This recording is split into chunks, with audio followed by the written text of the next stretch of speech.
नमस्कार। आकाशवाणी से प्रस्तुत है समाचार संध्या।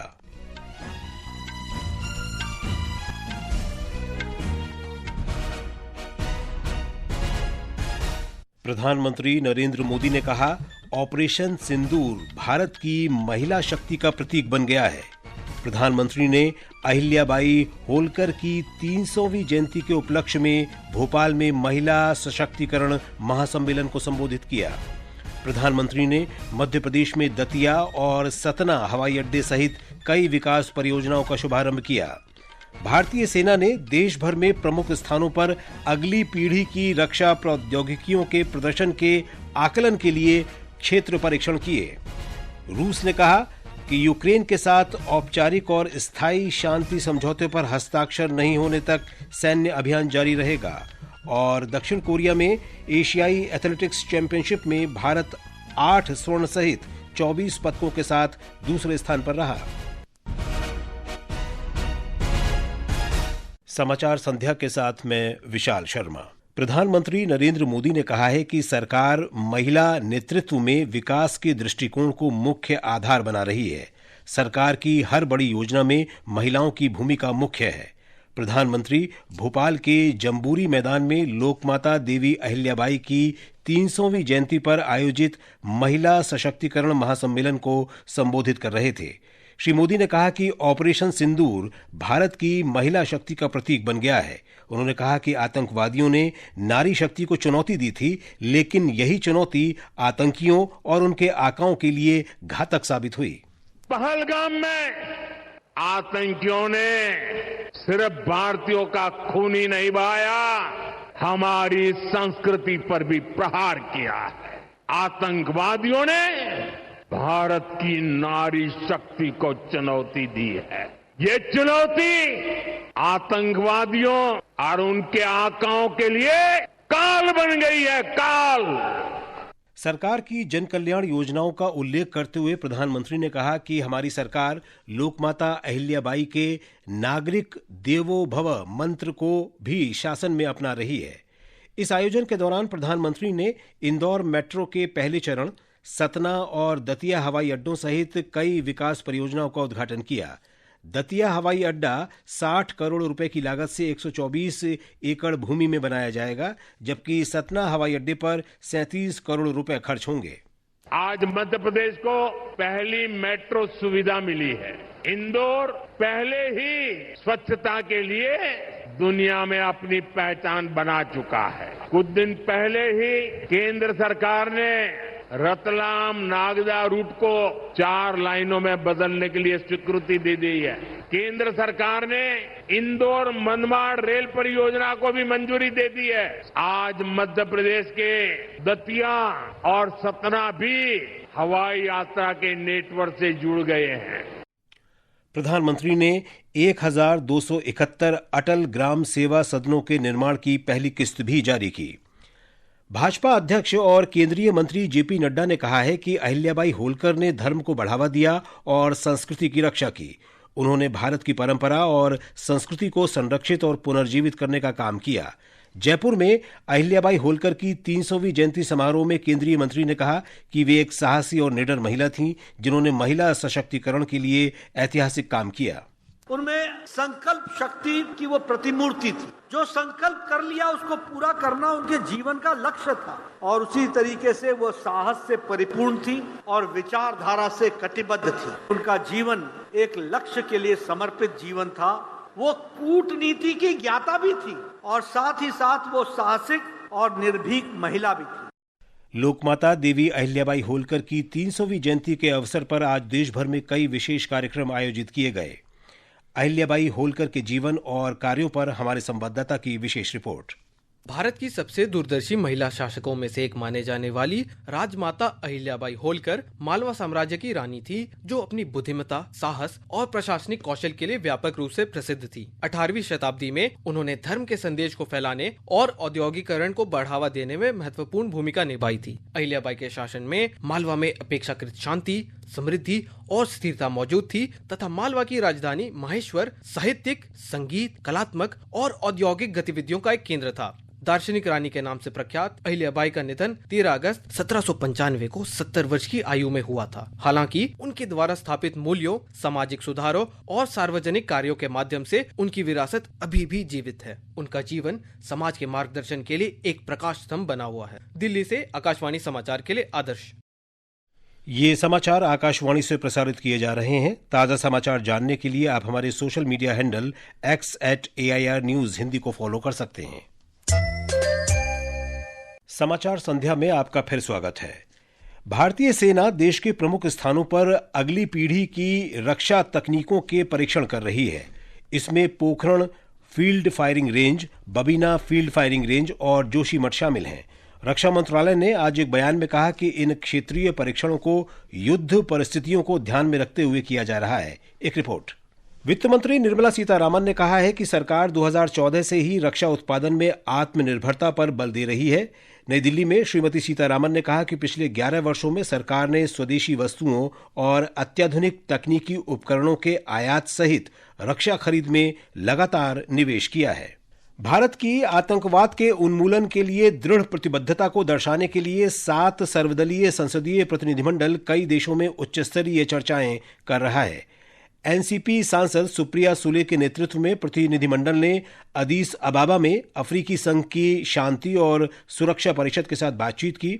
शिवसेना सांसद श्रीकांत एकनाथ शिंदे के नेतृत्व में प्रतिनिधिमंडल ने सिएरा लियोन की यात्रा संपन्न कर लाइबेरिया के लिए रवाना हो गया है। सिएरा लियोन में प्रतिनिधिमंडल ने भारतीय प्रवासियों के सदस्यों से मुलाकात की। इस बीच लातविया के राज्य सचिव एंडजेज विल्मुसन ने डीएमके सांसद कनिमोई के नेतृत्व में प्रतिनिधिमंडल के साथ बैठक में सभी रूपों में आतंकवाद के प्रति लातविया का स्पष्ट विरोध व्यक्त किया। भाजपा सांसद बैजयंत जयपांडा के नेतृत्व में प्रतिनिधिमंडल अल्जीरिया में है। जेडीयू सांसद संजय कुमार झा के नेतृत्व में प्रतिनिधिमंडल कुआलालंपुर पहुंचा है। रक्षा प्रमुख जनरल अनिल चौहान ने सिंगापुर में चल रहे शंग्रीला संवाद में chief of defence forces round table में भाग लिया। चर्चा के दौरान दुनिया भर के रक्षा प्रमुखों ने गंभीर सुरक्षा चुनौतियों पर विचार विमर्श किया और उभरते रुझानों और नवीनतम समाधानों पर चर्चा की। ऑपरेशन शील्ड के अंतर्गत आज गुजरात के कच्छ, बनासकांठा और पाटन के सीमावर्ती क्षेत्रों के विभिन्न जिलों में सिविल डिफेंस मॉक ड्रिल की जा रही है। गुजरात के कई जिलों में ब्लैकआउट रिहर्सल भी की जा रही है। इस अभ्यास का उद्देश्य सुरक्षा खतरों के मद्देनजर नागरिक सुरक्षा आपातकालीन तैयारियों को बढ़ाना और वर्तमान नागरिक सुरक्षा तंत्र की प्रभावशीलता का परीक्षण करना है। राष्ट्र ऑपरेशन सिंदूर की सफलता का जश्न मनाते हुए भारतीय सैनिकों की वीरता को नमन करता है। सशस्त्र बलों के प्रति सम्मान और कृतज्ञता की भावना से आकाशवाणी समाचार एक विशेष श्रृंखला प्रस्तुत कर रहा है। आज हम भारत के पहले परमवीर चक्र विजेता मेजर सोमनाथ शर्मा को याद कर रहे हैं, जिन्होंने 1947-48 के भारत पाकिस्तान युद्ध के दौरान सर्वोच्च बलिदान दिया था। जनवरी 1923 में हिमाचल प्रदेश में जन्मे मेजर सोमनाथ शर्मा फरवरी 1942 में सेना की कुमाऊं रेजिमेंट में भर्ती हुए। मेजर शर्मा ने अक्टूबर 1947 में जब पाकिस्तान के कबायलियों ने जम्मू कश्मीर पर हमला किया तो उन्होंने घाटी की रक्षा में अहम भूमिका निभाई। हाथ में प्लास्टर लगे होने के बावजूद मेजर सोमनाथ शर्मा 4 कुमाऊं की डी कंपनी का नेतृत्व करने पर अड़े रहे, जिसे 31 अक्टूबर को हवाई मार्ग से श्रीनगर पहुंचाया गया। 3 नवंबर को उनकी कंपनी को बडगाम के पास एक पोजीशन संभालने का काम सौंपा गया। उस दिन दोपहर में लगभग 2:30 बजे उनकी टुकड़ी पर छोटे हथियारों, मोर्टार और भारी ऑटोमेटिक हथियारों से सुसज्जित दुश्मन के लगभग 700 सैनिकों ने अचानक हमला कर दिया। इस हमले से भारतीयों को काफी नुकसान हुआ। दुश्मन के इस घातक हमले के बावजूद अपनी दृढ़ इच्छा शक्ति का परिचय देते हुए मेजर शर्मा अपने जवानों को डटे रहने के लिए लगातार प्रेरित करते रहे। मेजर शर्मा जब दुश्मनों से लड़ रहे थे तभी उनके पास रखे गोला बारूद पर पर मोटार का एक गोला फट गया। इस हमले में युवा मेजर सोमनाथ शर्मा का करियर समाप्त हो गया, जिन्होंने अभी अपने जीवन के 25 साल भी पूरे नहीं किए थे। ब्रिगेड मुख्यालय को दिए अपने अंतिम संदेश में उन्होंने कहा कि मैं 1 इंच भी पीछे नहीं हटूंगा और आखिरी आदमी और आखिरी राउंड तक लड़ूंगा। बडगाम की लड़ाई में मेजर शर्मा, एक जेसीओ और उनकी कंपनी के 20 अन्य रैंकों ने सर्वोच्च बलिदान दिया। मेजर सोमनाथ शर्मा को उनके शानदार नेतृत्व और बहादुरी के लिए मरणोपरांत परमवीर चक्र से सम्मानित किया गया। सकलैन अख्तर, आकाशवाणी समाचार, दिल्ली।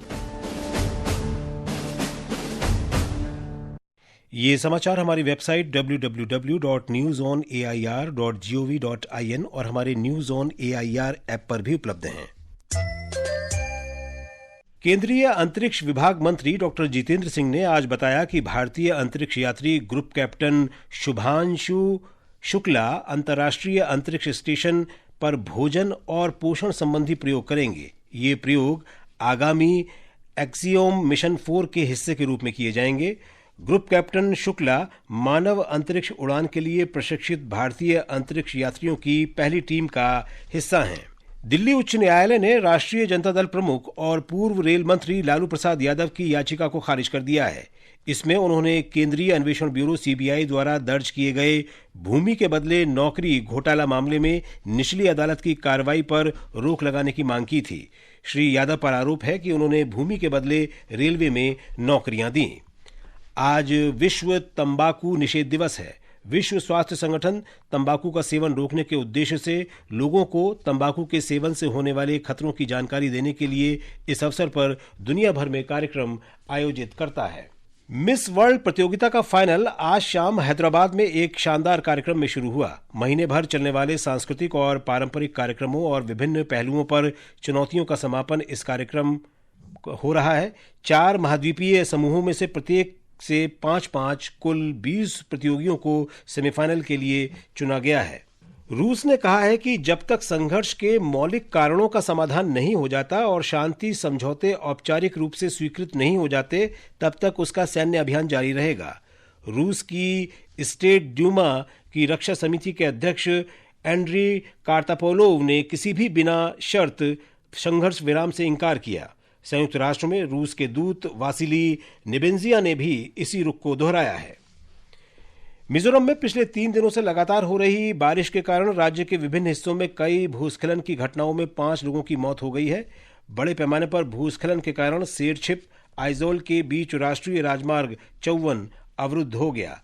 आधिकारिक सूत्रों के अनुसार राहत और बचाव कार्य लगातार किया जा रहा है। दक्षिण कोरिया के गुमी में एशियाई एथलेटिक्स चैंपियनशिप 2025 में भारत 24 पदकों के साथ पदक तालिका में दूसरे स्थान पर रहा। चैंपियनशिप में भारत ने 8 स्वर्ण, 10 रजत और 6 कांस्य पदक जीते। इसके अलावा प्रतियोगिता में अनिमेश कुजूर और पारुल चौधरी ने नए राष्ट्रीय रिकॉर्ड बनाए।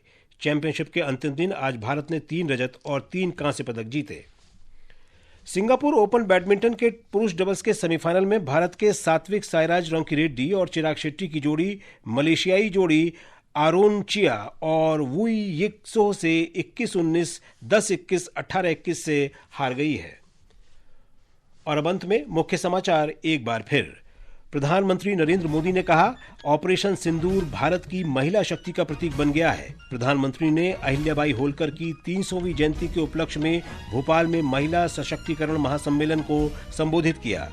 प्रधानमंत्री ने मध्य प्रदेश में दतिया और सतना हवाई अड्डे सहित कई विकास परियोजनाओं का शुभारंभ किया।